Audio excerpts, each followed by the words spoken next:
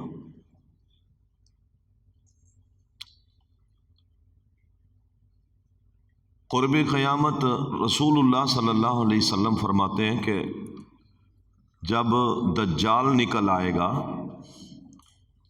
اور مشرق سے سورج نکلنے کی بجائے مغرب سے نکلے گا، اور زمین سے ایک جانور نکلے گا جو لوگوں سے بات کرے گا۔ یہ 3 نشانیاں ہیں، یہ اللہ تعالیٰ کی خاص نشانیاں ہوں گی، یعنی قیامت قائم ہونے والی ہے۔ دجال کا آنا، زمین سے ایک جانور کا نکلنا جو لوگوں کو تنبیہ کرتا پھرے گا کہ تم اللہ تعالیٰ کی آیات پر ایمان کیوں نہیں لاتے، اور سورج کا مشرق کی بجائے مغرب سے نکلنا۔ اب سورج اگر مغرب سے نکلے گا تو تھوڑی دیر بعد جانور نکل آئے گا، یا جانور پہلے نکلے گا تو تھوڑے عرصے بعد، تھوڑی دیر کے بعد سورج مغرب سے نکل آئے گا۔ یہ پے در پہ نشانیاں ہوں گی۔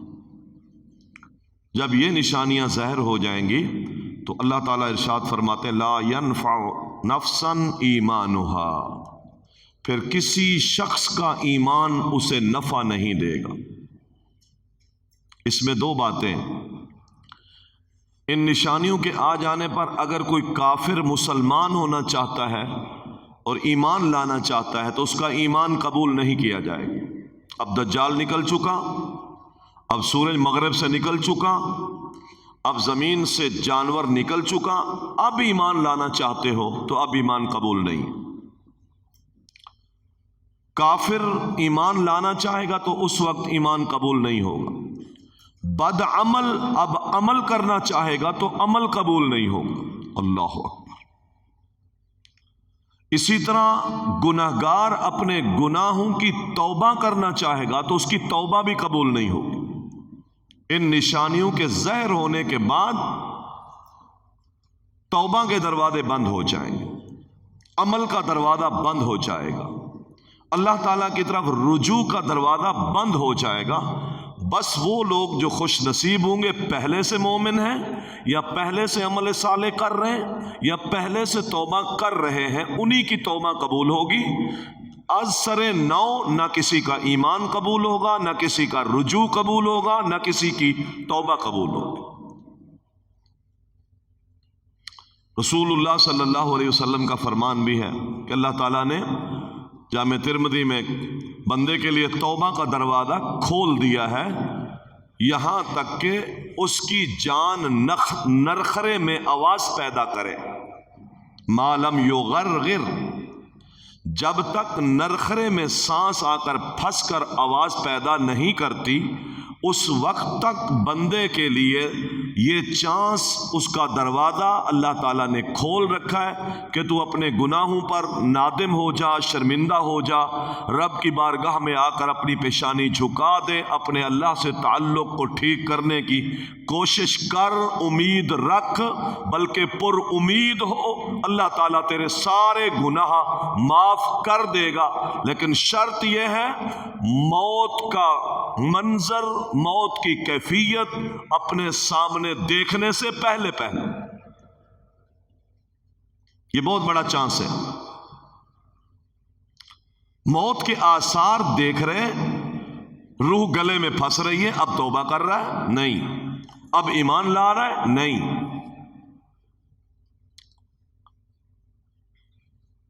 اس کو پہلے اپنے ذہن کو بیدار کرنا چاہیے تھا، جب یہ صحیح تھا، تندرست تھا، سلامتی تھی، صحت تھی، جب اس کے اوپر اس کی ذات کا اختیار تھا، تو اس وقت یہ آنکھیں کھولتا نا۔ اللہ تعالیٰ نے اسی صورت میں یہ بات بیان فرمائی ہے کہ ہم بستی والوں کو، گاؤں والوں کو، کسی قوم کو، کسی قبیلے کو برباد بھی اس وقت کرتے ہیں جب وہ سارے غفلت میں پڑے ہوئے ہوں۔ غفلت اللہ تعالیٰ سے، دین سے دوری کی نیند ہے۔ جو قومے میں پڑا ہوا بے ایمان، بے دین، بدعمل، کبھی خیال تک نہیں آیا جب یہ کیفیت کسی قوم کی، خاندان کی، کسی قبیلے کی، کسی بستی کی یا کسی ریاست کے افراد کی ہو جاتی ہے، تو اللہ تعالیٰ فرماتے ہیں ہم اس غفلت کی حالت میں پھر اس قوم کو تباہ کر دیتے۔ سورۃ یونس میں اللہ تعالیٰ نے فرعون کے بربادی کا تذکرہ کیا ہے۔